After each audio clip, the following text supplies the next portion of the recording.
Alors, Boker Tov à tous, paracha de la semaine, paracha de Bamidbar, veille de Shavuot. Donc, on va essayer un petit peu de voir quelques notions avant la fête de Shavuot. Dans la Torah, hein, on l'a déjà ramené il y a quelques semaines.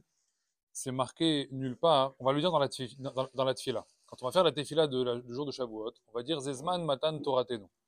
Ok, mais c'est le moment du don de la Torah. C'est marqué nulle part dans la Torah que ce jour-là, c'était le jour de Matan Torah. Premièrement. Il y a marqué nulle part que c'est Zman Matan Torah. C'est pas marqué. On le dit nous dans la Tfila, mais dans la Torah, c'est pas marqué. Deuxième chose, on avait ramené également que la date de Shavuot, 6 Sivan ou 7 Sivan, selon les avis, elle non plus, c'est la seule date qui n'est pas inscrite dans la Torah. On a la date exacte de Pessah, la date exacte de toutes les fêtes, tous les Hagim, Sukkot, Rosh Hashanah, Kippour, c'est marqué clairement tel mois, tel jour du mois, etc. Shavuot, c'est pas marqué. On nous dit tu sors de Pessah, tu compteras 50 jours, 49 jours, et le 50e jour, ce sera la fête de Shavuot. Même le nom de la fête, Shavuot, il n'a aucun rapport, a priori, avec une notion de Matan Torah, la fête des semaines. C'est pas la fête des semaines, c'est la fête bidjouk de Matan Torah. Pourquoi tu l'appelles pas Matan Torah? Bon, on avait ramené déjà quelques explications par rapport à ça. Et on va ramener une autre, pour introduire le sujet, un autre pirouge de Or HaChaim Akadosh. Or HaChaim, il dit que c'est également, quand on dit Chag Shavuot, dans la Torah, c'est marqué le mot Chag Shavuot. On a dit Chag Shavuot, c'est la fête des semaines, mais c'est aussi Shavuot, c'est aussi ce qu'on appelle des serments. Quand quelqu'un il fait le vœu de quelque chose, il fait un serment. Il y a deux types de serments. Il y a ou des nedarim ou des shevuot. D'accord? Ou il fait un neder, ou alors il fait une jvoua. Une jvoua, c'est jurer, c'est un serment. Maintenant, on nous dit, il dit le Rachem Akadosh. Donc on voit que la fête, elle est appelée comment? Elle est appelée la fête de quoi? Des shevuot. Elle est appelée la fête de quoi? La fête des serments. Il demande le Rachem Akadosh, de quel serment on parle? Mazé, c'est quoi la fête des serments à Shavuot? Alors, il dit comme ça, pour nous faire comprendre en réalité c'est quoi la fête de Shavuot. Il dit en réalité, à Shavuot, il y a eu deux personnes qui ont juré au moment de Matan Torah. La première, c'est qui? C'est nous. On nous dit, selon quel principe on doit accomplir les mitzvot de la Torah? Est-ce que c'est juste parce qu'il y a marqué Asher Tziva Hashem, qu'Asher Tziva Hashem, Hashem nous l'a ordonné, ou parce qu'il y a marqué là-bas Naase Venishma? C'est quoi ça va Naase Venishma? Tout ce que Haramim me disent là-bas en réalité, qu'est-ce qui s'est passé? Les Béné Israël, nous, tous, parce que c'est marqué que, pas seulement les Béné Israël de Matan Torah, mais c'est marqué même toutes les Neshamot qui allaient venir dans le futur, elles se sont mêlées au moment de Matan Torah. Donc, ce qui veut dire que nous, en réalité, en plus qu'on n'est que des Gilgulim, on était forcément au moment de Matan Torah, on était présents là-bas. Akadosh Baruch il a proposé la Torah. Qu'est-ce qu'ils ont fait les Béné Israël? C'est marqué là-bas, hein, Nishba. Ils ont juré, Bichlal. On a juré d'accomplir les mitzvot de la Torah. Ce qui veut dire que, par quel principe on doit accomplir les mitzvot de la Torah? Pas seulement parce que c'est un tzivou il Hachem, mais aussi parce que nous-mêmes, en réalité, on a dit à Hachem, Ken, Nishba, on jure d'accomplir les mitzvot de la Torah, nous, plus tard les générations d'après. C'est un serment, Bichlal. À tel point que, ce qu'on dit là, c'est pas une dracha. Hachamim me demande, est-ce que c'est une halakha ou est-ce que c'est une dracha? Je vais vous montrer pourquoi c'est une halakha et que c'est pas une dracha. Si c'était une dracha, on dirait, bon, c'est joli, bon, peut-être oui, peut-être non. Mais si c'est halakha, on peut pas bouger. Pourquoi c'est une halakha en réalité, ce que je vous dis? Parce que les Hachamim nous ont demandé une question. Ils ont dit quelqu'un, c'est marqué dans ma série de vote. Quelqu'un, il fait comme ça, il dit, demain, je fais le serment de mettre mes tefilines. Ok? Maintenant, il y a déjà un tzivouille dans la Torah que demain, tu dois mettre tes tefilines. Et le type, il vient la veille, il dit, demain, je fais le serment de mettre mes tefilines. Bon, il arrive le lendemain matin et il met pas les tefilines. Demande la Gemara, halakha, est-ce qu'il est chayav deux fois? Est-ce qu'il est chayav de pas avoir accompli la mitzvah d'Hachem de mettre les tefilines? Hein? Et deuxièmement, est-ce qu'il est chayav d'avoir transgressé sa jvoua? Numéro 2 qui vient de faire maintenant. Alors vous me dites quoi? Oui ou non? Deux fois ou une fois? Vous dites deux. La Gemara elle dit une. Pourquoi la Gemara elle dit une? Elle dit parce qu'on ne peut pas mettre une jvoua sur une jvoua. C'est quelqu'un, il fait comme ça. Il dit, demain, je fais le serment de manger du pain. Et dans 1 heure, il dit, demain, je ferai le serment de manger du pain. Il répète sa joie. Et le lendemain, il mange pas de pain. La Gemara demande, il est hayav combien de fois? Bah, 1 fois. Il va pas faire, même s'il fait 50 jvoot, c'est la même joie en réalité qu'il est en train de faire. D'accord? Donc il a rien été mechadesh. Il répète juste la même joie. De là, Chachamim, ils apprennent. Maintenant, je comprends pas. Si tu me dis que maintenant, quelqu'un qui jure de mettre cette filine, quand il fait la joie, le lendemain, il est chayav qu'une seule fois, ça veut dire qu'il y avait déjà une joie. De là, on apprend. Où est-ce qu'elle est la première joie qu'il a fait? Elle est à Matan Torah. Comme ça, répond la Gemara. Quoi, Matan Torah? Mais le type, il vit 2000 ans plus tard après Matan Torah. Quel rapport maintenant? Il était là au moment de Matan Torah. Ça compte comme une joie. De là, Chachamim, ils disent, quand on te dit que tu étais là au moment de Matan Torah, et que tu as juré devant un Kadosh Baruch Hu d'accomplir les mitzvot, c'est pas une dracha, c'est halakha. C'est-à-dire qu'il y a une conséquence halachique de ça, nafkamina halakha. C'est que si demain tu ferais une autre joie sur les tefilines, Hachem il te dirait, ça sert à rien. Pourquoi? Mais tu as déjà fait une joie sur les tefilines. Donc quand tu mets pas les tefilines, tu es déjà ouvert sur une première joie. Laquelle? Celle de Matan Torah. Hachamim il dit ça, c'est les premiers qui ont juré au moment de Matan Torah. Seulement il dit le Rahim Akadosh, c'est marqué Chag Shavuot. Ouais, Chag Shavuot. Hein? C'est au pluriel. Alors il dit le Rahim Akadosh, Shvuot, le minimum c'est 2. Donc s'il y a une joie des béné Israël qui ont juré à Kadosh Baruch Hu d'accomplir les mitzvot de la Torah, midi de Jevoua, Hachem, lui aussi, il a fait une Jevoua au béné Israël. C'est lui la deuxième Jevoua. Quel serment il a fait à Kadosh Baruch Hu béné Israël? Dit le Rahim Akadosh, Baruch Hu, quand il a entendu que les béné Israël ils ont juré d'accomplir les mitzvot, Hachem, lui en retour, il a juré de ne jamais oublier les béné Israël. Jamais. Je fais le serment que même si des fois vous tombez bas, machin, etc., toujours je vous ramène, toujours je vous récupère, toujours chômeur à l'Israël. Toujours, jamais il s'arrête. C'est-à-dire quoi? C'est-à-dire que c'est un vase communicant. Si nous on jure de faire les mitzvot, Akadosh Baruch Hu en retour, il jure quoi? Il jure quoi? Il jure lui de quoi? De nous protéger sans arrêt. Il jure de nous protéger sans arrêt. Donc quand nous on demande Akadosh Baruch Hu, protège-moi de ci, protège-moi de ça, Hachem dit, j'ai déjà juré ça. Ça ne sert à rien de me demander. La joie, elle a déjà été faite, à Matan Torah. Seulement, cette joie-là, elle est talouille. Elle dépend de laquelle? Elle dépend de la tienne. Si toi, tu accomplis ta joie, c'est-à-dire la part du contrat, joie, il y a 2 cases. Il y a comment ça s'appelle? Le client et le propriétaire, c'est le vendeur et l'acheteur. Tu as signé. Les deux, ils ont signé. Hachem, il voit, monsieur, tu as respecté ta part du contrat, tu as juré. De quoi? D'accomplir mes mitzvot. Ah, c'est vrai, il y a le serment. Voilà, moi j'ai accompli tes mitzvot. Alors Hachem me dit, moi j'ai accompli la mienne. C'est-à-dire que ça sert à rien d'après de venir demander à Hachem, et voilà, tu m'as abandonné ici, et voilà, tu m'as pas écouté là, et voilà, ici, j'ai l'impression que tu n'es pas avec moi. Hachem me dit, c'est pas une punition, c'est pas que je t'ai oublié, c'est que tu respectes pas le contrat. Donc Hachamim me dit, faut faire très attention. Rahim Akadosh, il dit comme ça. Shavuot, c'est juste répéter le contrat. C'est que tous les ans, Hachem, il vient nous faire un rappel. Voilà, on va se réveiller encore vendredi matin. Qu'est-ce qu'on fait là-bas? On ressort le contrat. On ressort le contrat, il vient comme ça, il dit alors, tu te rappelles du contrat? C'est pas que là on nous redemande est-ce que tu vas signer? Signer, tu as déjà signé. Ça c'est terminé, tu as signé la première fois, c'est terminé. On peut pas revenir sur une voie. D'accord? Donc maintenant la question c'est quoi? Est-ce que tu respectes les clauses du contrat? Hachem dit tu respectes, moi aussi je respecte, tu respectes pas, moi je respecte pas, c'est normal. Donc la première chose qu'il faut comprendre avant de rentrer dans la fête de Shavuot, c'est le lien qu'on veut garder avec Akadosh Baruch Hu pour l'année. Et il dépend, bichlal, c'est talouille bichlal, du serment que l'on fait dans l'accomplissement des mitzvot. Maintenant, avant d'arriver à ça, avant d'arriver à Shavuot, on nous dit dans la halakha, toujours il faut passer d'abord, c'est marqué comme ça, c'est marqué comme ça, il faut passer d'abord par la paracha de Bamidbar. Elle doit toujours précéder la fête de Shavuot. D'accord? Toujours on lit Bamidbar avant d'arriver à la fête de Shavuot. Alors, vous savez qu'on a dit la fête de Shavuot, on le sait maintenant, nous, c'est la fête du don de la Torah. Matan Torah. Vous savez qu'il y a 613 mitzvot dans la Torah. Ok? Depuis la paracha de Bo, où on a été pris en tant que peuple sorti d'Égypte, on a commencé à nous énumérer dans la Torah les 613 mitzvot. Il y en a un peu là, un peu là, un peu là. Hachem, il les dispatche dans toutes les parachiotes, depuis Bo jusqu'à la fin du Chumash. Il y a des parachiotes qui ont 10, 15 mitzvot. Il y en a qui en ont 50, 60, 70. D'accord? Pour les plus fournis, entre guillemets, en mitzvot. Il y en a qui ont beaucoup de mitzvot, il y en a qui ont un peu moins de mitzvot. Mais chacun, il a un petit lot comme ça de mitzvot. d'enseignement de Torah. Maintenant, moi, si on m'avait posé la question, la paracha qui précède la fête de Shavuot, qui va symboliser quoi? Dafka la Torah. Dafka les mitzvot de la Torah. Ouais.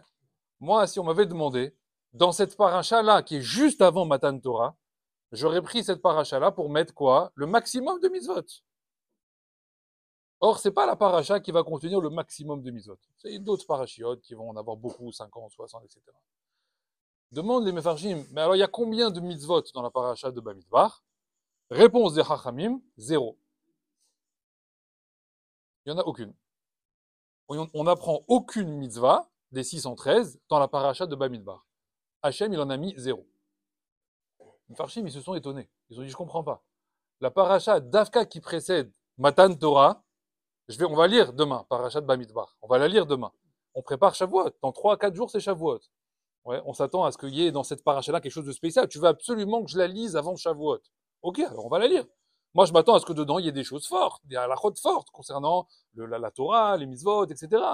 Faites toute la paracha. C'est un rien. C'est des histoires. Des galim, pas des galim. On a compté celui-là, on n'a pas compté celui-là. Celui-là, ils sont 22, celui-là, ils sont 1000, celui-là, ils sont 5000, etc. Ouais, l'autre, il a fait un drapeau, l'autre 2 drapeaux, etc. Voilà, et après, la paracha est finie. Qu'est-ce que j'ai préparé de Shavuot par rapport à Shavuot dans paracha de Bamidbar? Qu'est-ce qu'il y a dedans? Bichlal, j'ai rien compris. Il y a rien à l'intérieur. Alors, d'abord, je vous lis Rashi. Rashi sur le premier pasouk de la paracha Bamidbar. Vous devez connaître peut-être ce Rashi, il est très connu ce Rashi. C'est marqué comme ça. Vaïdaber Hashem el Moshe bemidbar Sinaï. Voilà qu'Hachem il a parlé à Moshe dans le désert du Sinaï, devant la tente d'assignation, quand le premier du mois, le deuxième mois de la sortie d'Égypte. D'accord? Deuxième mois, premier du mois. C'est quand? Deuxième mois, premier du mois? Non, deuxième mois, premier du mois. C'est Iyar, le premier Iyar. Rosh Chodesh Iyar. Moshe, Akadosh Baruch Hu parle à Moshe et lui demande donc de faire quoi? Le fameux recensement, le fameux comptage. Rashi. Pourquoi Akadosh Baruch Hu, il veut qu'on compte encore les béné Israël? Rashi, il dit, Mito chibatam lefanav.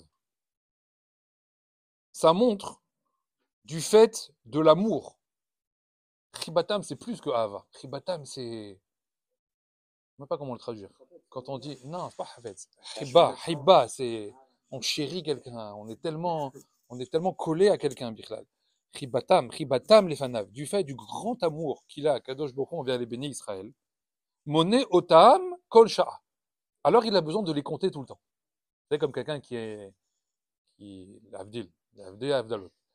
aime beaucoup l'argent, hein, il va sans cesse compter les pièces qu'il a dans la poche ou les billets qu'il a dans le portefeuille. Est-ce que j'ai toujours bien les 19 billets que j'avais dans la poche? 1, 2, 3, 4. Il les compte sans arrêt. D'accord? Il y a beaucoup de petits-enfants. Ouais, il est content. Alors c'est marqué Moné otam kol sha'a. Il les compte à chaque instant. Keshiyatsu mitzrayim menahan. Quand ils sont sortis d'Égypte, il les a comptés. Kshenaflu ba'egel, Chazé Shalom. Quand il y a beaucoup qui sont tombés pendant le Chet à Egel, et que là-bas il manquait des personnes, alors qu'est-ce qu'il a fait? Il a compté nos tarim, ce qui restait. Kesheba le ashrot shrinatu alehem. Et quand dans la paracha maintenant il va faire réciter la shrina sur les béné Israël, menahan. Alors il les a comptés. Et même là, donc le premier, après le Mishkan, etc., le Prodeshia, menahan, il les a encore comptés. Pourquoi tu les comptes? Sans arrêt. Rashi, il dit, Mitoch chibatan akadosh baruch Hu à l'Israël. Pour montrer l'amour qu'il a à Kadosh Baruch Hu envers les béné Israël. La question, elle est, si Hachem, il a tellement de chiba envers les béné Israël, tellement d'amour il a envers nous. Des fois, malheureusement, on pourrait croire qu'il est un peu contre nous, il nous fait des choses contre nous. Il est, là tu m'as cassé ça, et là tu m'as empêché ça, et là tu m'as envoyé tel tsara, etc. On a l'impression des fois qu'on marche avec quelqu'un qui marche pas avec nous. Hachem, il dit, Metor chibatan. Tout ce que je fais, c'est mon amour pour toi qui fait ça. Il n'y a rien d'autre. La question, elle est, est-ce que nous, on a conscience de cet amour qu'Akadosh Baruch Hu a envers nous? Ou est-ce que parfois, on n'est pas trop axé sur, voilà, j'ai pas eu ce que je voulais, voilà, là, il m'a fait telle chose que j'avais pas prévue, et là, maintenant, ça m'énerve. Et du coup, on va récriminer contre lui. Mais est-ce que tu sens en réalité, Mitor Chiba, tout ce que je fais, c'est que pour toi?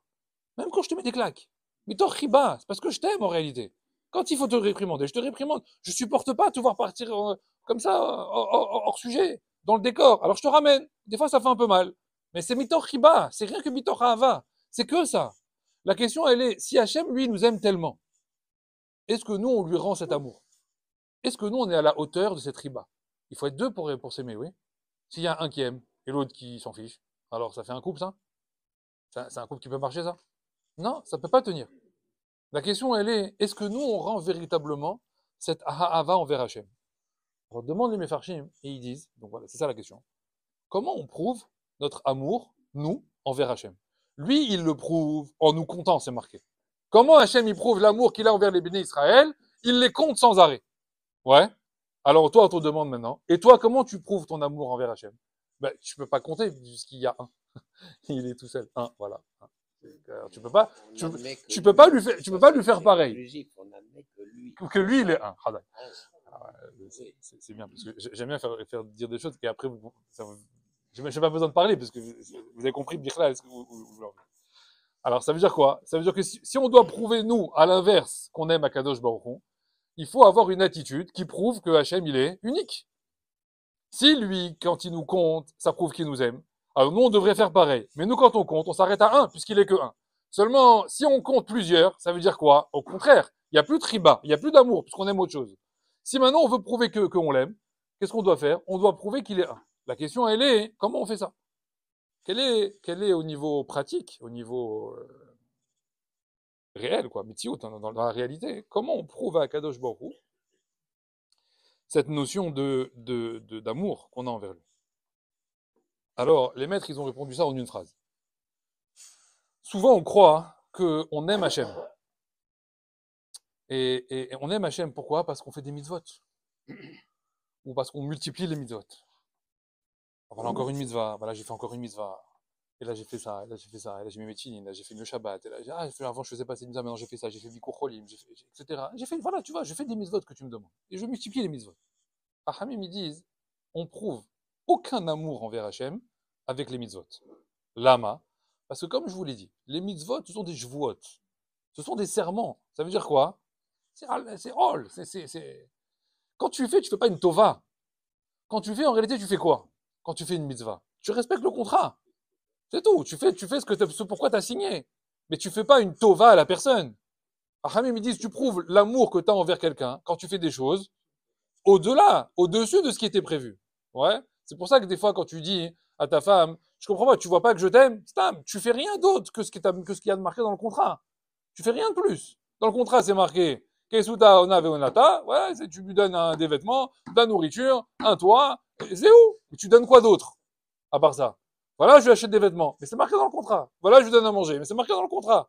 Voilà, je vais vous faire des vacances, mais c'est marqué dans le contrat. Tout ça, c'est écrit en réalité. Donc tu fais quoi de plus? Après, tu t'étonnes pourquoi elle voit pas chez toi qu'il y a une chiba. C'est logique. Parce que chiba et ahava, c'est quelque chose qui passe au-delà en réalité d'un contrat. Donc la question, on demande, c'est maintenant, comment on prouve?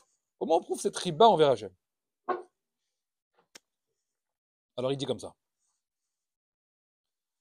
La seule manière d'arriver à le faire, c'est de comprendre qu'on aimera Hachem quand on aura un comportement vis-à-vis des autres qui fera aimer Hachem. Ça veut dire que Hachem, en réalité, il s'en fiche que tu lui fasses des marques d'amour de toi directement envers lui. Ce qu'il veut, en réalité, c'est que tu aies une attitude et que tu aies un comportement au quotidien, que quand les gens, ils te voient, quand les autres, ils te voient autour, ils regardent toi, cette personne-là, qui représente Akadosh Baruch Hu, qui passe sur la tête, titi, etc. Ils voient chez toi un Ben Torah. Et ils voient que tu te comportes correctement, avec une bonne attitude. Tu sais parler, tu sais t'habiller, tu sais te comporter avec les gens. Tu feras aimer Hachem aux yeux des autres. Si tu fais aimer Hachem aux yeux des autres, tu prouveras que tu aimes Hachem.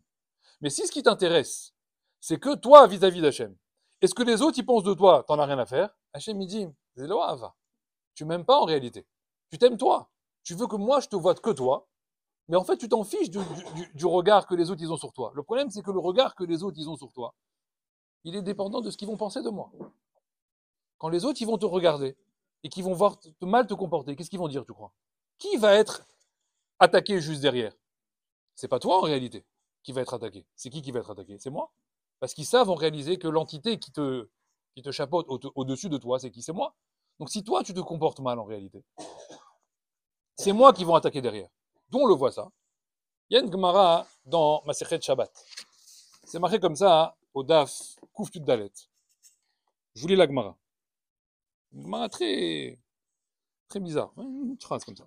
Amar Rabbi Chia bar Abba. Amar Rabbi Yohanan. Il a dit Rabbi Chia bar Abba au nom de Rabbi Yohanan. Écoutez ce qu'il a dit Rabbi Yohanan. Kol Talmid Chacham. Shenimtsa Revav al Begado. Tout Talmid Chacham. Sur lequel il y aura une tache sur son vêtement. C'est quoi une tache sur son vêtement? Rashi, il dit, Shuman vechelev. Par exemple, une tache d'huile ou une tache de graisse. Une saleté. Il sort dans la rue comme ça, et les gens, ils voient ce Talmid Chacham là, qui a une tache sur le vêtement. Hein, il n'a pas fait attention, il a mis la veste, elle est sale, et les gens, ils voient cette veste qui est sale. Il dit Rabbi Yohanan, Kol Talmid Chacham shenimtsa revav al bigdo, tout celui qui trouvera une tache sur son vêtement, hayav mita. Rabbi Yohanan. Tout celui qui sort dans la rue, Talmid Chacham, qui passe sur la... C'est ça Talmid Chacham, hein, il représente la Torah, Ben Torah, qui passe sur la tête, les gens ils voient, ils l'identifient comme un Yehudi. Il sort dans la rue et il est sale, il est négligé, il a des chaussures sales, il a des vêtements sales, il a une tache sur le vêtement. Les gens ils voient. C'est ça les Juifs, c'est ça Ben Torah. Qu'est-ce qu'il dit Rabbi Yohanan? Hayav mita. Hachem il dit Hayav mita.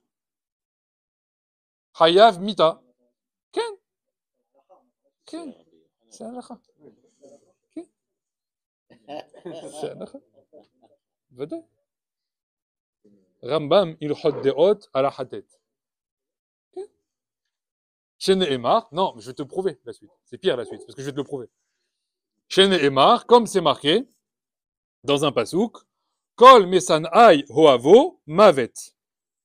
Tout celui qui haït mon amour sera mis à mort.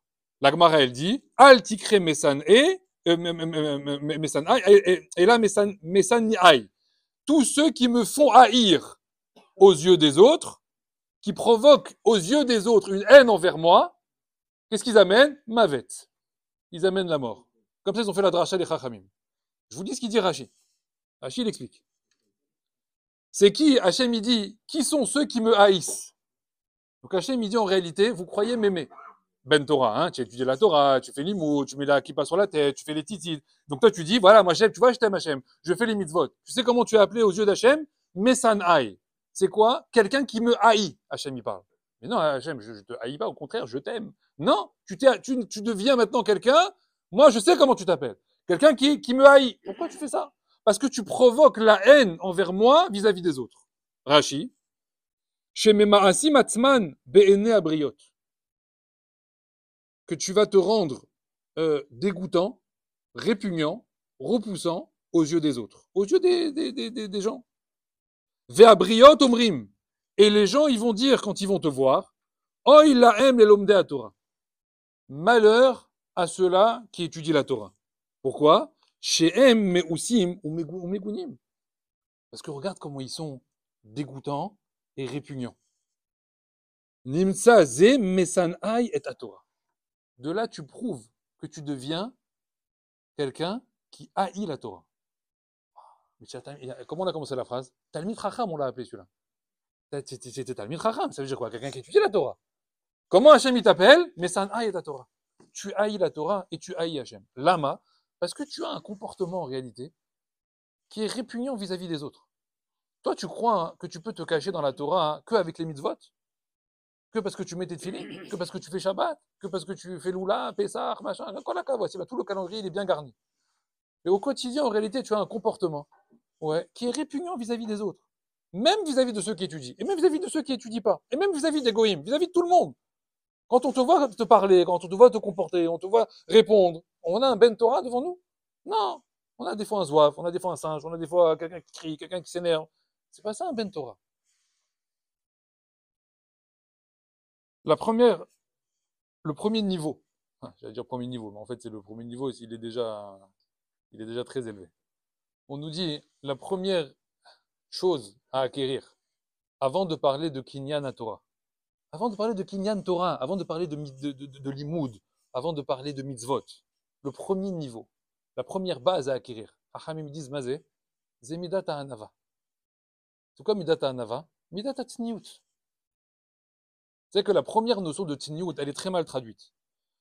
Souvent, on a l'impression que tzniut, c'est l'histoire des vêtements. Ouais, souvent on traduit comme ça. Hein. Quelqu'un il est tsanoua ou pas tsanoua, une fille elle est tsanoua ou pas tsanoua, d'accord, elle s'habille couvert ou pas couvert. D'ailleurs, il y a des règles d'études pour les hommes aussi, donc c'est aucune différence.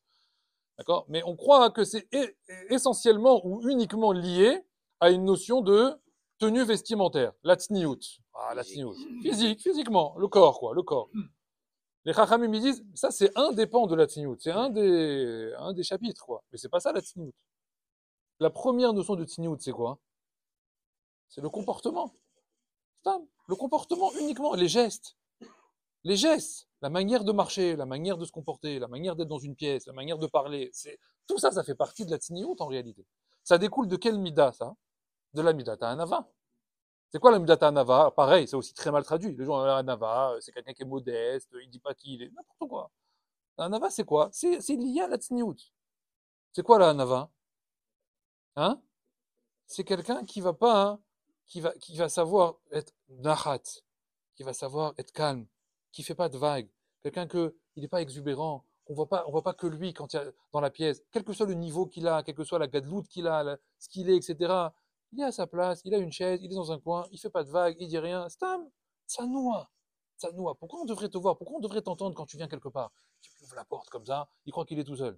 Il y a 20 personnes déjà dans la pièce, lui il arrive, il ouvre la porte comme un singe, comme ça, il s'assoit, il fait bouger sa chaise, il fait son sac. Dis-moi, mais il n'y a que toi ici? Ça noie. Vous ne vous rendez pas compte à quel point la tsniout, elle est à tous les pans en réalité d'une journée. Toutes les 3 secondes, comment dire, il y a un mifran. Il y a un mifran sur est-ce que tu es de Sanoua ou pas. Toi, tu crois, voilà, je suis de Sanoua, je suis bien habillé. Quel rapport? Encore heureux que tu te balades pas en short et en Marseille quand tu viens à la Sina. Bon, on t'attend pas comme ça c'est le béaba, ça. Mais après, il y a quoi? Après, il y a tout le comportement. Il y a tout c'est la discrétion, la discrétion. Quand tu rentres dans la pièce, encore une fois, pourquoi tu pousses tout le monde? Pourquoi on devrait même pas savoir, Birlal, que si t'es là ou si t'es pas là. Tu viens doucement, les pas, tu te mets dans un coin, tu t'assois, tu fais pas attention si la chaise elle fait du bruit quand tu bouges la chaise. Il y en a, ils font attention à rien. Tout on entend, tout. On sait quand il est arrivé, on sait quand il a claqué la porte, on sait quand il s'est assis, on sait quand il s'est levé, on connaît tout. On connaît. Rien que je me suis pas retourné déjà, je sais tout ce qu'il est en train de faire. C'est normal ça? Ça c'est pas normal. Il y a des fois, hein, cours comme ça, tfila, il vient, café. Tu n'as pas remarqué qu'il y avait tfila? La tfila elle a pas commencé. Le café c'est avant. Pourquoi tu fais du bruit comme ça? Pourquoi tu déranges les gens? Ouais? Quelqu'un, il est là en train d'étudier, il prend son téléphone. Allô? Ouais? Alors? Ouais, ça. Tu remarques pas que tu déranges? C'est quoi ça? Tout ça, c'est un avin. Tout ça, c'est tignout en réalité. Ah non, voilà, voilà, je suis bien habillé, j'ai caché les épaules. Voilà, c'est bon, je suis. Mais quel rapport? Ça n'a rien à voir. C'est le comportement, en fait, qui joue. Donc, le premier niveau, c'est quoi? C'est la hanava. Les maîtres, ils demandent, dans la paracha de Bamidbar, il y a un truc bizarre. Au moment du comptage, d'ailleurs, dans tous les comptes, ça s'est passé comme ça. Au moment du comptage des bénis Israël, Hachem, il appelle Moshe Rabbeinu et il lui dit il faut compter les bénis Israël. Moshe Rabbeinu, à ce moment-là, il représente quoi? Il représente le Melech. C'est le roi d'Israël. On a déjà vu un roi dans un royaume. Il veut faire un recensement. Ouais, il veut faire un comptage de les gens qu'il y a dans son royaume. Ouais. On a déjà vu le roi descendre avec un calepin et faire maison par maison pour savoir combien les gens ils sont dans les maisons. C'est kavod ça pour un roi de faire une chose pareille? Quand Hachem il a dit à Moshe, il faut faire le recensement des bénis Israël, qu'est-ce qu'il aurait dû faire Moshe? Il aurait dû appeler des shlichim, il aurait délégué 1000 shlichim. Allez, toi tu vas chez Yehuda, toi tu vas chez Lévi, toi tu vas chez Issachar, toi tu vas chez machin, etc. On en met 10 par tribu, très bien. Quand vous revenez, vous me donnez le compte, on fait le total, les zéro. Comment ça s'est passé le compte? Comment ça s'est passé?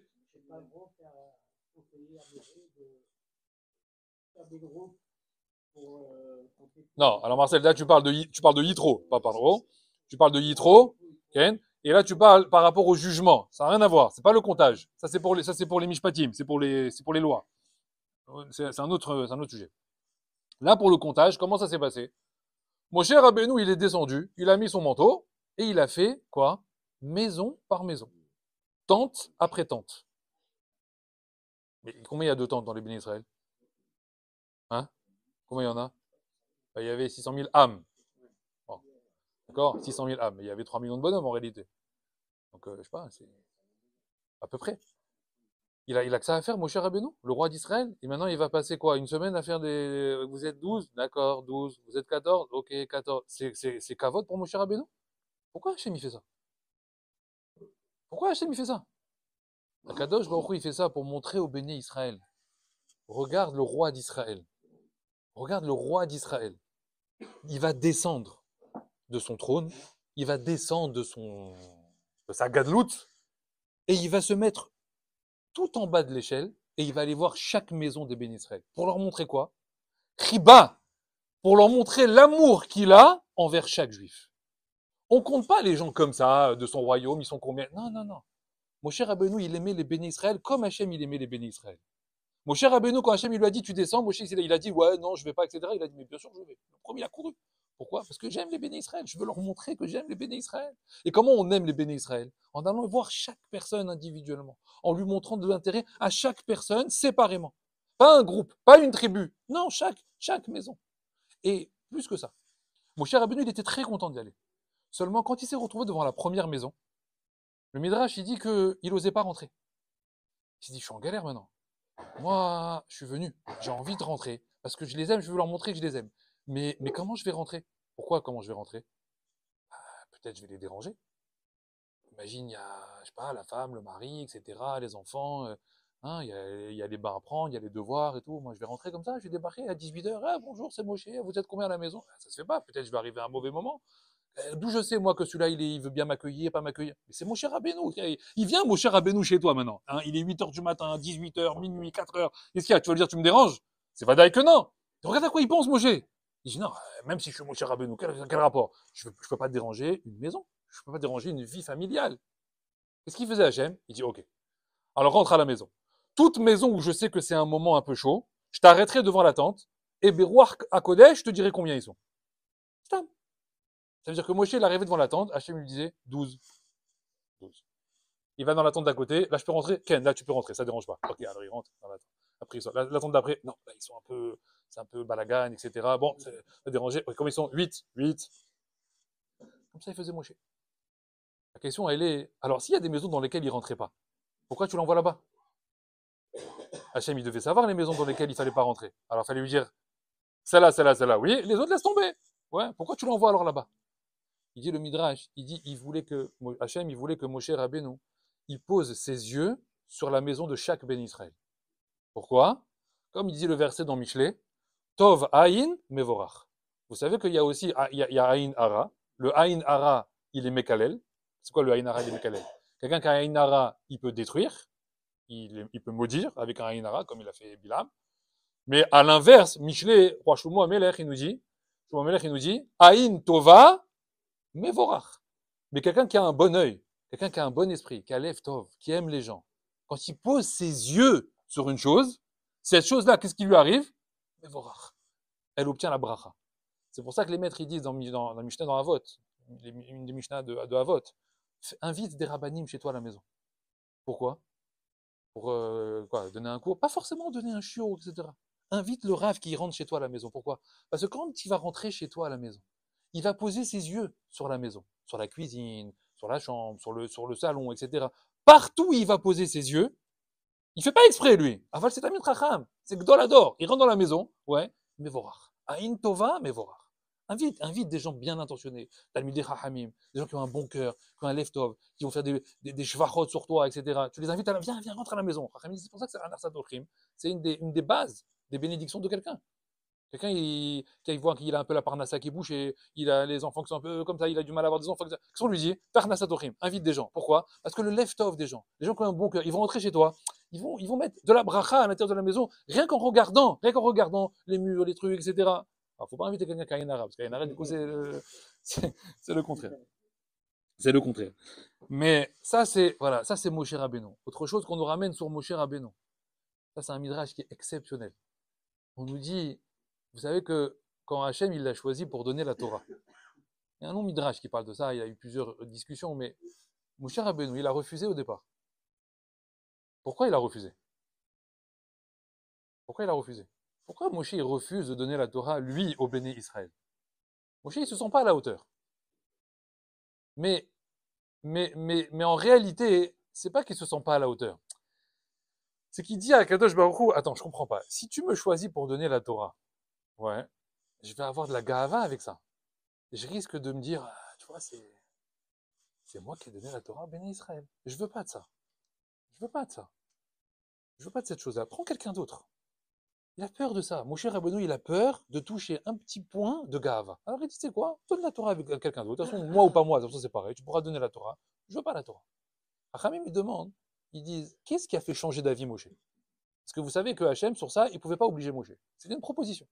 Bon, il a proposé pendant des heures. À la fin, Moshe a dit oui. Mais la question, elle est, pourquoi Moshe a dit oui au final? Pourquoi à la fin, Moshe il a dit, bon d'accord, ok, je suis d'accord, j'accepte. Qu'est-ce qui a fait changer Moshe Rabbeinu d'avis? Alors on nous dit comme ça. C'est marqué Mishnah dans Avot, Mishnah 1. Moshe Kibel Torah mi Sinaï. Moshe, il a reçu la Torah du Sinaï. Demande Chazal. Ils disent Moshe Kibel Torah be Ar Sinaï. Moshe, il a reçu la Torah au Ar Sinaï. Ou alors Moshe Kibel Torah mi Pi Agvoa, de la bouche du Tout-Puissant. Ou mi Pi Akadosh Baruch Hu. Mais il y a un problème dans la phrase. Moshe Kibel Torah mi Sinaï. C'est le Sinaï qui a donné la Torah à Moshe Rabbeinu. Moshe, il a reçu la Torah du Sinaï. Ah, c'est le Sinaï qui est venu donner la Torah à Moshe. Il y a un problème de grammaire dans la phrase. Ou il a reçu la Torah au Sinaï, Be Ar Sinaï, ou il a reçu la Torah mi Akadosh Baruch Hu, de Hachem, mais pas mi Sinaï. Comment tu peux me dire que Moshe a reçu la Torah du Sinaï? Réponse de Mefarshim. En fait, Moshe Rabbeinu, il lui a demandé d'abord à Hachem, bon, tu veux que ce soit moi qui donne la Torah? Moi, je veux pas. Aval, j'ai une question. Où tu vas donner la Torah au béné Israël? À quel endroit tu vas leur donner la Torah? Quel endroit tu vas choisir? Alors Hachem, il lui a dit, tu vois le désert là? Alors Moshe, il a vu des montagnes comme ça, des trucs, etc. Il dit, Ken, voilà. Moshe, qu'est-ce qu'il s'attendait? Que Hachem, il allait choisir une immense montagne. C'est Kavod l'Hachem, Kavod la Torah. Hachem dit, tu vois le petit monticule là, qui fait 2 mètres de haut là? Quoi, le petit bout de sable là? Le petit pan de sable là? Il dit, Ken, tu vois ça? Ouais, c'est ici que je vais donner la Torah. Tu vas monter là 3 mètres là sur le pan de sable là. On imagine, nous, Moshe, il est monté dans la montagne là-bas. Bon, il n'y a pas à monter dans la montagne. D'accord, il y a un petit pan de sable là-bas, il a fait 3 mètres comme ça, et là tu vas te mettre, et là tu vas donner la Torah. Hachem a dit, c'est sur ça que tu vas donner la Torah au béni Israël? Ken? Alors d'accord, j'accepte. Pourquoi t'acceptes maintenant? Le Midrash, il dit, parce que Moshe, il s'est dit comme ça. Ah, j'ai compris. Pour donner la Torah, tu choisis que des nuls. C'est bien. Tu choisis la montagne la plus nulle, dans l'endroit le plus nul, donc avec la personne, ben le plus nul. Donc si tu m'as choisi parce que je suis le plus nul, j'ai aucune raison après d'être Gaftan. Ouais, donc là, j'accepte l'idée de donner la Torah. Comme ça, il dit le Midrash. Moshe Kibel Torah, mi Sinaï. Moshe, il a reçu la Torah, oui, du Sinaï. Lama du Sinaï, quand il a vu que c'était le Har Sinaï qui allait être choisi, ouais, et que Hachem, a priori, il aime bien les nuls, alors il n'y a pas de problème. Alors je veux bien donner la Torah au béni Israël.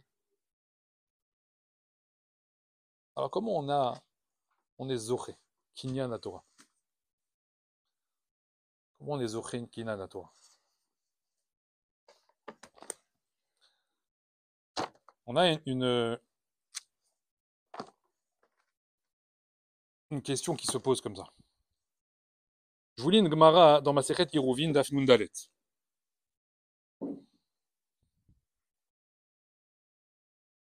C'est marqué comme ça. Un jour, il y avait un Rav qui s'appelait Rava. Et c'est marqué, bon, il y a une autre histoire dans une autre Gemara. Il avait son Rav qui s'appelait Rav Yosef. On va synthétiser. Rava, il avait son Rav, c'était Rav Yosef. D'accord? Et ils ont eu un petit différend, les deux. L'élève avec son Rav. Une petite akpada de l'un envers l'autre. Rav Yosef, il n'était pas très content de ce que l'élève il lui a fait, de ce que l'élève il lui a dit. Ça a duré quelques temps comme ça. Et la Gemara, elle nous dit qu'est-ce qui s'est passé. Elle raconte à ce moment-là l'histoire de ce qui s'est passé un petit peu plus tard. Il est arrivé le jour Ma'ale Yomé de Kippouré, elle dit la Gemara. C'est arrivé, on est arrivé le jour de quoi? Veille de Yom Kippour. Et veille de Yom Kippour, qu'est-ce qu'il faut faire normalement? Il faut aller demander Mehila, il faut aller se réconcilier avec les gens. Qu'est-ce qu'il a dit Rava? Il a dit Amar, Izil, Veipaïsa. Je vais aller et je vais aller faire Pious. Je vais aller quoi? Je vais aller apaiser, je vais aller demander Mehila au Rav, c'est le bon moment. Azal, il est allé. Au moment où il est arrivé là-bas chez son Rav, chez Rav Yosef, Ashkeche le Shamae de Kamazig Lekisa des Rav. Il a vu le shamash, le serviteur, pardon, de Rav Yosef, qui était en train de lui préparer un verre de vin. Et il était en train de faire quoi? Meziga à la kos. Il allait s'apprêter à faire quoi? Meziga à la kos. Vous savez c'est quoi Meziga à la kos? Quand on coupe le vin avec un petit peu d'eau. D'accord? À l'époque, on faisait ça dans chaque. Vous savez que le vin à l'époque, il était une gorgée, tu finis à l'hôpital. Bon, donc il fallait savoir exactement comment faire Meziga à la cosse avec la bonne quantité pour que ça reste du vin. Il ne faut pas non plus mettre 3 quarts d'eau, sinon ça ne fait rien. Donc il y avait comme ça une gestuelle et une finesse et une dextérité qu'il fallait avoir dans la Meziga à la cosse. Tout le monde ne savait pas faire Meziga à la cosse. Donc il a vu le shamash du Rav qui s'apprêtait à faire Meziga à la cosse. Amarle, Rava, il a dit au shamash, il lui a dit, Havli, donne-moi le verre, laisse-moi faire. Ve quoi? Ve'am ziga, Anna, et c'est moi qui vais faire la meziga pour le Rav. Alors, il y a Havli, le shamash, il a dit, ok, Nbaya, tiens, voilà le verre, fais meziga pour le Rav, Nbaya, pas de problème. Et il a fait la meziga pour le Rav, et lui, on nous dit, Rava, c'était, comment dire, les experts Miami en Mezigot. Okay. Qu'est-ce qui s'est passé? Après, le shamash, il a pris le verre et il l'a amené au Rav. Il l'a amené à Rav Yosef. Rav Yosef, il a bu le verre et il a dit, oh, il a bu comme ça et il a dit, Haï Meziga. Wow, il a dit la Meziga qui vient d'être faite là avec ce verre là. Les Meziga des Rava Béré des Rav Yosef Bahama, elle ressemble à la Meziga qui faisait Rava. Il a reconnu la Meziga de son élève. Alors, la question, elle est, pourquoi il ne le voit pas, Rava? Alors, Rashi précise, Iveraya, il était aveugle, Rav Yosef. Il ne le voit pas. Alors, il entend ça à Rava, Amarle, il lui répond, Anahu. Je suis là, c'est moi. Alors, il a compris que son élève était venu, l'Irvod Rav, pour être Mepayes avec le Rav, pour demander Mehila au Rav. Tout ça, ça se comprend. Il n'y a pas besoin de dire bonjour, Animochel, etc. Bon, tu es venu, je sais que tu es ça, tu es de la Rav. Nbaya, ça y est, c'est l'histoire, elle est oubliée. Tout le monde est bien. Shalom Aleichem. Aval le Rav, il lui dit comme ça. Amarle, lo tativ arkair at de mefarshtali ane karae. Tu n'as pas le droit de partir d'ici sans m'avoir donné ton pirouche du verset suivant. C'est le Rav qui demande à l'élève. Il lui dit, je vais te donner un verset de la Torah, je veux que tu me donnes ton pirouche. Maï dirtiv, que signifie le verset? Umi midbar matana, umi matana nachaliel, umi nachaliel bama. Vous connaissez ça? Dans les Masaot. C'est un verset de et les Masaot. Vous connaissez les Masaot? Masaot, c'est les 42 étapes du désert. Là-bas, vous avez toutes les étapes, les 42 villes. Ouais. Et là-bas, les premières, c'est quoi? Du désert, on est allé à Matana. De Matana, on est allé à Nahaliel. Et de Nahaliel, on est allé à Bamot. D'accord? Il dit, explique-moi, c'est quoi ce verset? C'est des noms de villes, jugez-moi. De Paris à Lyon, de Lyon à Marseille, voilà, explique-moi ce que ça veut dire. Alors, juste parenthèse, déjà, au niveau des Masaot, les Chazal, ils ont bien regardé les Masaot qu'il y a là-bas dans Mas'é. Il y a des Masaot sur lesquels on n'a jamais été. C'est quoi ces noms de Masaot? C'est des noms des Remazim. C'est pas le nom d'Afka des endroits où on était. Chaque nom, il a un Remez. En fait, c'est un autre endroit où on était, mais la Torah, elle a voulu donner directement le pirouche de la ville en question. D'accord? Donc, il ne faut pas chercher des fois. C'est bizarre parce quand on reprend le Chumash avant Masé, Normalement, on est censé les trouver, ces Massaot. Mais il n'y a pas. Il y en a une trentaine, une vingtaine, je ne sais pas combien. D'accord? Elles n'y sont pas dans le Chumash. Donc en réalité, il y a une dracha. Derrière chaque nom qui a été donné, il y a une dracha. Donc le Rav, il lui dit, explique-moi la dracha des premiers noms de villes. Amar Ele, il lui a répondu, Rava, à son Rav, Rav Yosef. Il lui a dit, c'est marqué au départ, Mimidbar, Bematana, et du désert, ils sont arrivés à Matana. Amar Ele. Im Adam Mesim Atzmo Kemidbar, Ze She'akol Dashan Bo, Torah Nitnalo Bematana. Je vous traduis. Tout celui qui se considère lui-même Kemidbar, comme un désert, Ze She'akol Dashin Bo. Ça veut dire quoi? C'est quoi être un désert? Comme quelqu'un que les gens piétinent. C'est quoi un désert? Ze She'akol Dashin Bo. Les gens, ils marchent dessus. Si tu te considères comme quelqu'un, ouais, de pas, voilà, arrête de lever les épaules, arrête de, baisse la tête, pas important. Kol, kol, akol dashinbo. Tu te considères comme quelqu'un que les gens piétinent. Ma sachar, c'est quoi la récompense? Torah nitna lo bematana. La Torah, elle te sera donnée en cadeau. Umimidbar, matana. C'est les deux premières villes. Tu te considères comme un désert, alors la Torah, on te la donne en matana, en cadeau. Et puisqu'on t'a donné la Torah en cadeau, et que tu continues dans ce Aïnyan de Midbar, ça veut dire de Hanava, de Tzniut, de discrétion, Omimatana Nahaliel. Ce cadeau-là, il fera que tu deviendras quoi? Nahala, mazé Nahala, c'est un héritage. Elle, c'est Akadosh Baruch Hu. Qui sera ton héritage? Hachem lui-même. Hachem deviendra ton héritage. Le problème, c'est quoi? C'est que tu pourrais, avec ça, quoi? Gava. C'est marqué Uminahaliel Bamot. Et à cause de cet héritage-là, Bamot. Bamot, c'est des choses élevées.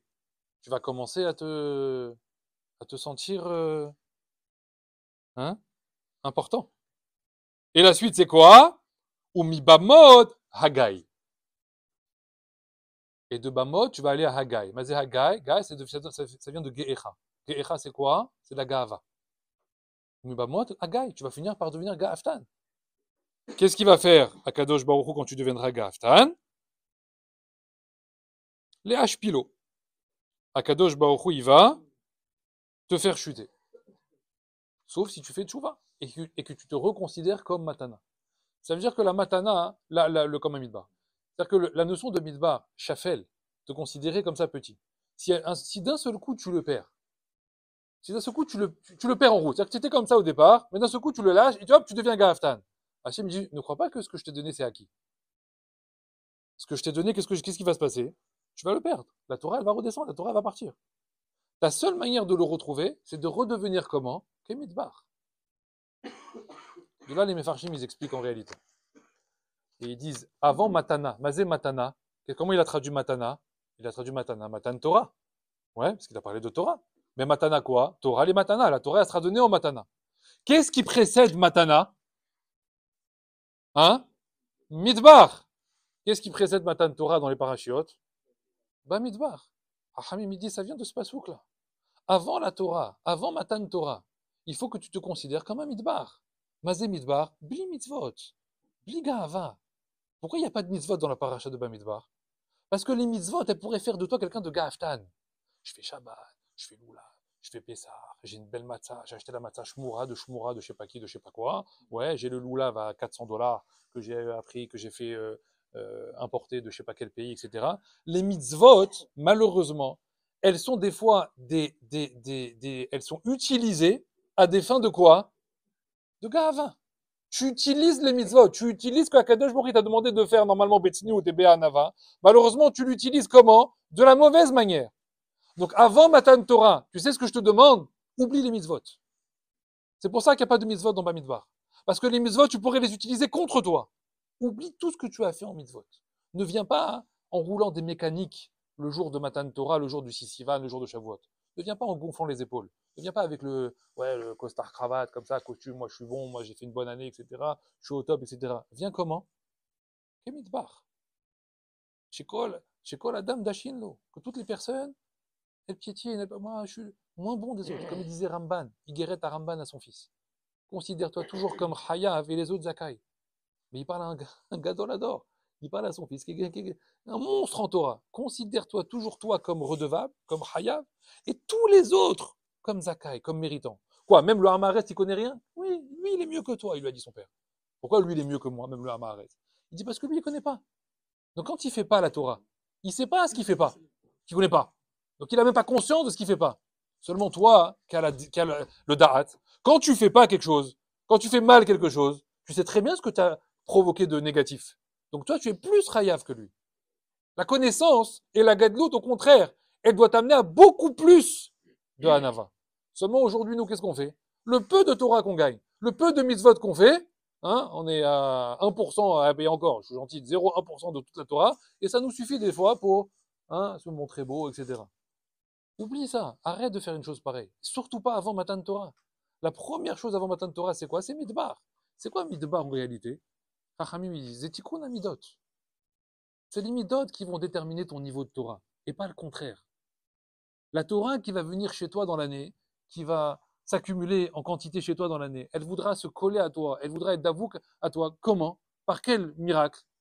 Qu'est-ce qui détermine en réalité le niveau de Torah que tu pourras ingurgiter dans l'année? Qu'est-ce qui va déterminer ça? Rien que tes midotes, rien que ton comportement, rien que la manière que tu as de parler avec les autres. Si tu n'as pas compris en réalité que le tikkun à midot, c'est le béaba, c'est le point de départ en réalité à tout Kabbalat Torah, alors tu n'as rien compris, on n'a rien compris. Ça sert à rien de se présenter à Kabbalat Torah, ça sert à rien de représenter Arsinaï, machin, on va dire là, va d'Hachem, on va oui, Hachem les mitzvot, etc. Mais ça sert à rien. Tant que tu rentreras dans une pièce en claquant les portes et que tu ouvriras ton sac comme un âne, ouais, il n'y a pas un Torah. Ça sert à rien. La première chose qu'on demande à quelqu'un, c'est quoi? Nahat, Tzniut, Anava. Moshe Rabbeinu, tout gadol qu'il était en Torah. S'il n'a pas d'Anava, Hachem, il le dégage. Donc tout ce qu'il avait Moshe Rabbeinu comme gadlout, ouais, on va pas faire la liste. On connaît ce que Moshe il a comme gadlout. La seule chose, le seul shevar qu'Hachem il a trouvé à dire sur Moshe, c'est quoi? Anav meod mikol adam. C'était quelqu'un de très anav. Quoi, tu peux pas me dire que c'était quelqu'un de Baki Torah, il connaît toute la Torah Kula par cœur, je sais pas, Béalpé, j'en sais rien. Fais-moi des louanges sur Moshe Rabbeinu. Hachem me dit, ça m'intéresse pas ça. Même s'il connaissait que 1% de ce qu'il a, ça m'aurait suffi. Pourquoi? Parce qu'il est un ave. Ce que je regarde chez quelqu'un, moi, c'est uniquement ça. C'est la tsniout des gens. C'est le comportement des gens. Il y a beaucoup de rachamim qui disent qu'en réalité, on est venu sur terre, les mitzvot, c'est rien que pour pas qu'on oublie Hachem. Hein, c'est comme des balises, vous savez, pour pas qu'on parte dans le décor. Mais pourquoi on est venu sur terre? Rien que tikkun amidot. Uniquement pour contrecarrer son caractère. On a envie de s'énerver, eh ben faut pas s'énerver. On a envie de dire quelque chose, eh ben ne le dis pas. Toute la journée, c'est comme ça. On demande comme ça une question. C'est marqué dans les Mishnah, dans la Mishnah dans Avot, la semaine dernière. On a comparé Avraham et Bilham. Ça vous dit quelque chose, ça, cette Mishnah?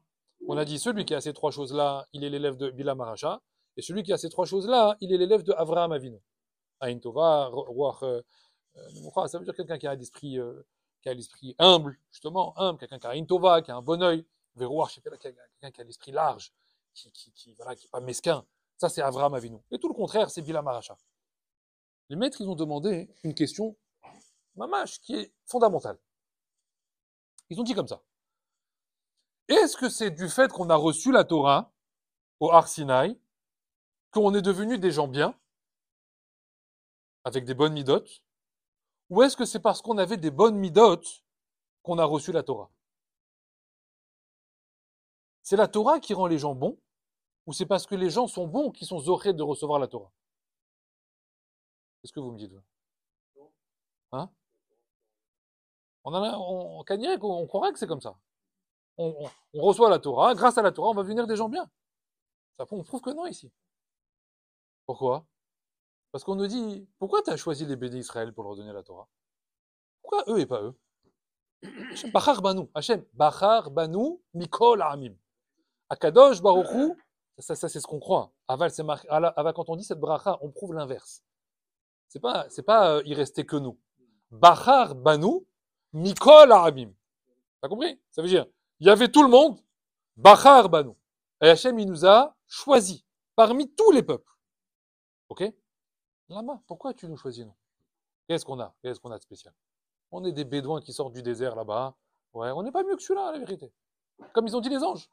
Ovda Avodazara, Ovda Avodazara. Qu'est-ce que tu. Evdel, quelle est la différence qu'il y a entre celui-là et celui-là? Qu'est-ce qu'il a répondu à Hachem? Ah oui, mais eux, ils ont un truc spécial. Qu'est-ce qu'ils ont de spécial? C'est les enfants de Avraham, Yitzhak et Yaakov. C'est les descendants de Avraham, Yitzhak et Yaakov. Et alors? Qu'est-ce que ça change? Ben, Avraham, Yitzhak et Yaakov, ils sont caractérisés par quoi? Uniquement par les midot. Avraham, il avait la Torah? On lui a fait Matan Torah? Non.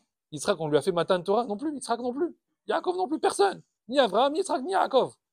Pourtant, est-ce que là-bas, on nous parle de eux comme des gens qui étaient bien? Ken, qu'est-ce qu'on nous raconte là-bas dans Sefer Haïtira, dans Sefer Bereshit? Que le comportement des Havot. Parce qu'on est les descendants des Havot. Et que notre base, au niveau des midot, au niveau du fondement, au niveau des fondations, elles sont bonnes. Hachem, il dit, ils sont venus à Avodazara. Ça, c'est rien, ça. C'est rien. Une fois que je vais leur donner la Torah, je vais leur dire, ben maintenant, il n'y a plus Avodazara. Maintenant, c'est comme ça. Qu'est-ce qu'ils vont faire? Ben, au lieu de faire ça, ils feront ça. C'est rien, ça.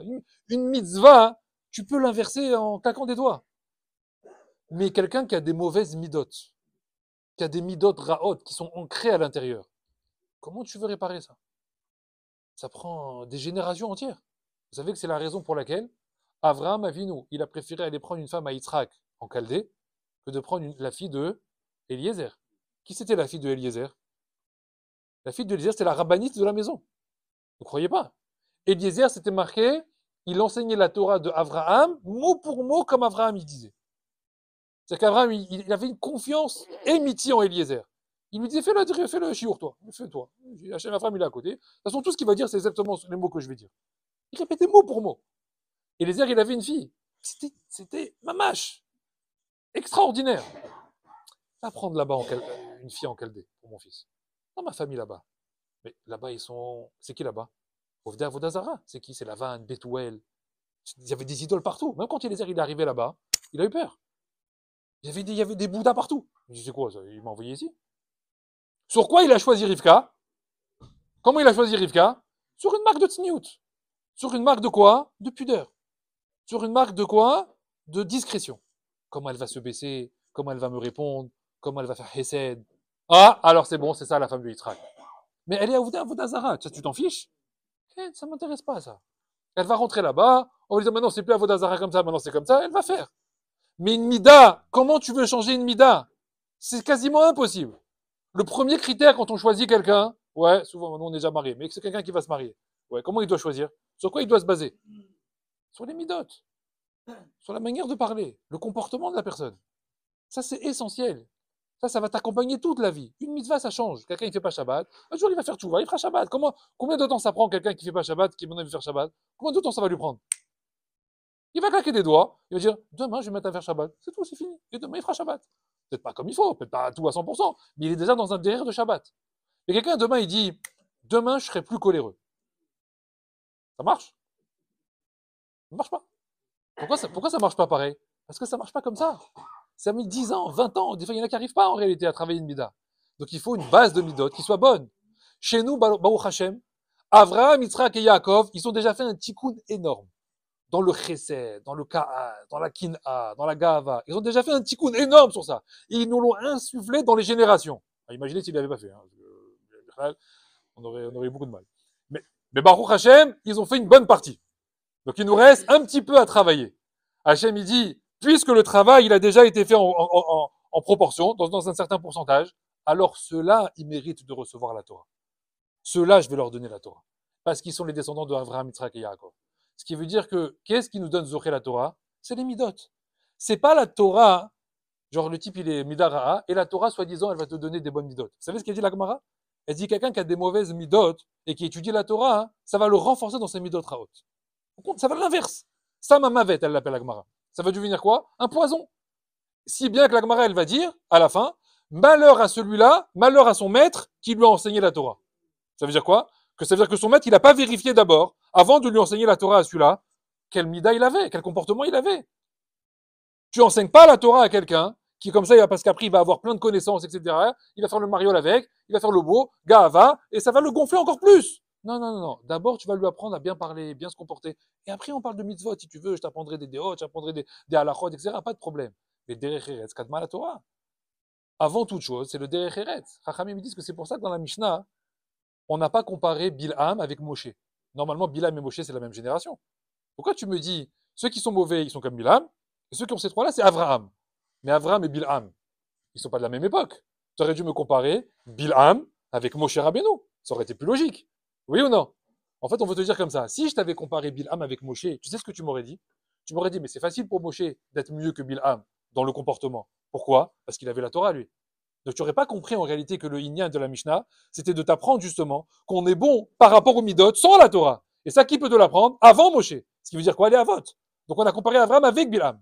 Et Bilham, il vient te prouver justement ce que je suis en train de te dire. Que quoi? Bilham, c'est marqué Yod'e, Da'at Elion. Il connaissait les pensées d'Hachem. Ça veut dire quoi? Da'at Torah. Il avait toutes les halachot dans la tête. Mais comment il était? Comment il était? Aïn Ra'a, Ruach Gavoa, il avait un esprit hautain, il était Aïn Ra'a, mais il connaissait toute la Torah Kula. Quoi? On peut connaître toute la Torah Kula et rester avec des midot Ra'ot? Oui, on peut. Tu sais comment ça s'appelle? Bilham. C'est tout. C'est définition Bilham. Connaît toute la Torah, midot Ra'ot, égale Bilham Aracha. Donc c'est possible d'être comme ça. Faut pas croire. Nous, on croit que parce que ça y est, on étudie, ça y est, on fait les mitzvot, alors ça veut dire qu'on est bon. Pas du tout. Pour l'instant, tiens, ça fait. Ça fait que Bilham, ça fait qu'Avraham. On ne sait pas encore. Si tu te comportes pas bien, c'est Bilham. Voilà, j'ai fait Sikoum. Définition, conclusion, Bilham. Ah, tu te comportes bien? Ah, tu es le descendant d'Avraham, Isaac et Yaakov. Ah, alors maintenant c'est bon. Alors Torah maintenant est plus Midot Tovot, c'est quoi? Égal quoi? Avraham Avinu. C'est que comme ça en réalité qu'on gagne la Torah. Les Midot d'un homme. Mimidbar Bematana. Alors Bezrat Hashem. Que on soit tous comme un désert, hein, avant d'arriver à la Torah, avant d'arriver à Kabbalat Torah Shavuot, vendredi matin, on se considère tout qu'est midbar. On fait attention à notre comportement. Tout Talmid Chacham, il veut faire attention aux vêtements qu'il porte, la manière dont il parle, la manière dont il se comporte, ne pas déranger les autres. S'il développe sa tzniut, il développe sa anava, Akadosh Baruch Hu nous donnera sans discuter et sans limite un nachala, un héritage sans limite de toute la Torah. Bezrat Hashem. Shabbat Shalom v'Chag Sameach.